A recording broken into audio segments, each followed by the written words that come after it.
Snow white की कहानी तो हम सब ने सुनी है ना। लेकिन क्या कभी सोचा है कि इसकी जो असली कहानी है वो कितनी कितनी अलग, कितनी डरावनी है। तो आज हम उसी कहानी की उन परतों को खोलने वाले हैं जिनके बारे में ज्यादातर लोग नहीं जानते। तो चलिए देखते हैं कि इस कहानी में क्या क्या है। सबसे पहले बात करेंगे एक जानलेवा जलन की, फिर देखेंगे जंगल में उसका भागना, उसके बाद रानी के वो 3 खतरनाक प्रयास, फिर आता है कांच का ताबूत और आखिर में उस रानी का क्या अंजाम हुआ।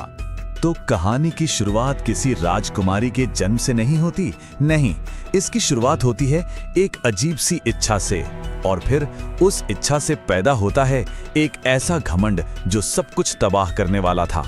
काश मेरे पास एक ऐसी बच्ची होती जिसकी त्वचा बर्फ जैसी सफेद, होंठ खून जैसे लाल और बाल इस आबनूस की लकड़ी जैसे काले हों। सोचिए, ये कैसी इच्छा है। यहीं से, शुरुआत से ही सुंदरता को सीधे सीधे खून और मौत के रंगों से जोड़ दिया गया है। और बस यहीं से असली टकराव शुरू हो जाता है। एक तरफ है वो माँ जिसने ये इच्छा की थी, और दूसरी तरफ एक नई रानी जो घमंडी है, क्रूर है और जो स्नो वाइट की खूबसूरती से नफरत करती है। यही वो सौतेली माँ है जो स्नो वाइट की जिंदगी को जहन्नुम बनाने वाली थी।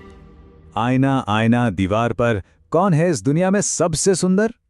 रानी का यह सवाल सिर्फ अपनी तसल्ली के लिए नहीं था, नहीं, ये एक जुनून था। उसे सबसे सुंदर होना था, किसी भी कीमत पर।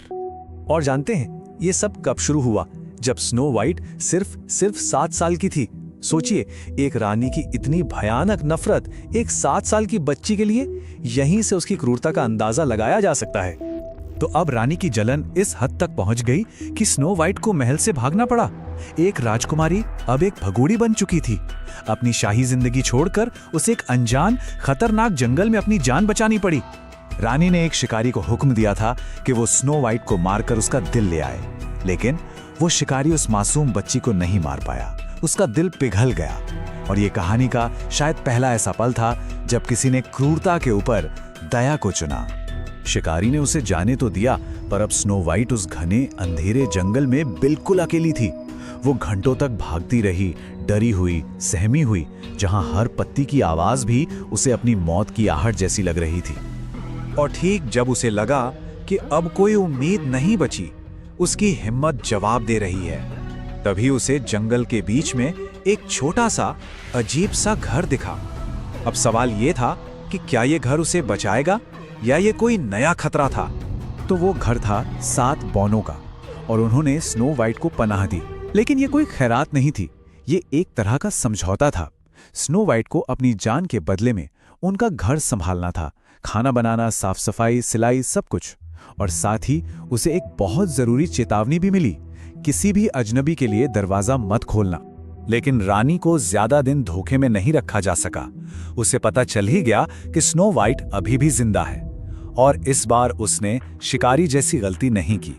उसने फैसला किया कि वो ये काम खुद करेगी, वो खुद स्नो वाइट को खत्म करेगी। और आईने ने फिर वही कहा, आप सुंदर है रानी, ये सच है, लेकिन 7 बौनों के साथ पहाड़ियों के पार स्नो वाइट अभी भी सबसे सुंदर है। बस आईने के ये शब्द आग में घी का काम करते हैं। अब रानी का गुस्सा एक जानलेवा मिशन में बदल चुका था।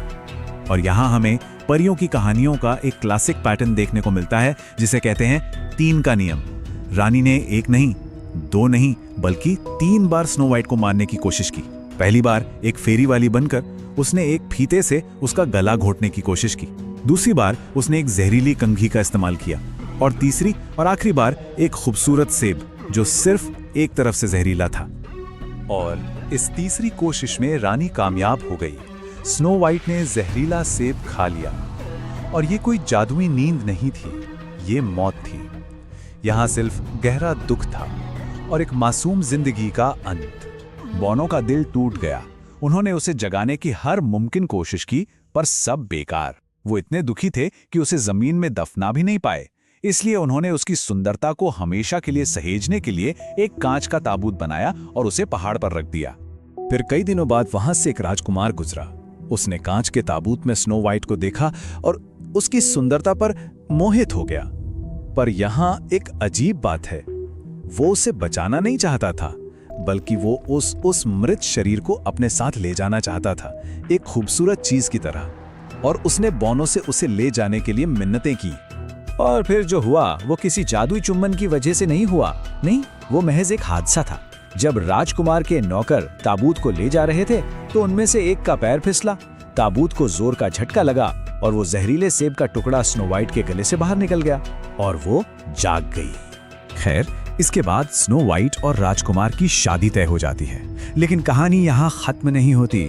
असली अंत तो अभी बाकी है, और वो है उस दुष्ट रानी का अंजाम, एक ऐसी सजा जिसकी किसी ने कल्पना भी नहीं की होगी। शादी के दिन रानी एक बार फिर आईने से पूछती है और आईना अपना आखिरी सबसे चुभने वाला फैसला सुनाता है। आप सुंदर है रानी, ये सच है, लेकिन नई रानी आपसे 1000 गुना ज्यादा सुंदर है। ये सुनकर रानी की जलन उसे उस शादी में जाने पर मजबूर कर देती है ताकि वो देख सके कि उसकी दुश्मन कौन है। तो अब सवाल ये उठता है कि इतनी भयानक जलन, इतनी नफरत की सजा क्या होनी चाहिए? इस कहानी में इसका जवाब किसी सीख या उपदेश से नहीं, बल्कि एक बहुत ही खौफनाक सजा से दिया जाता है। सजा थी धधकते हुए लोहे के जूते।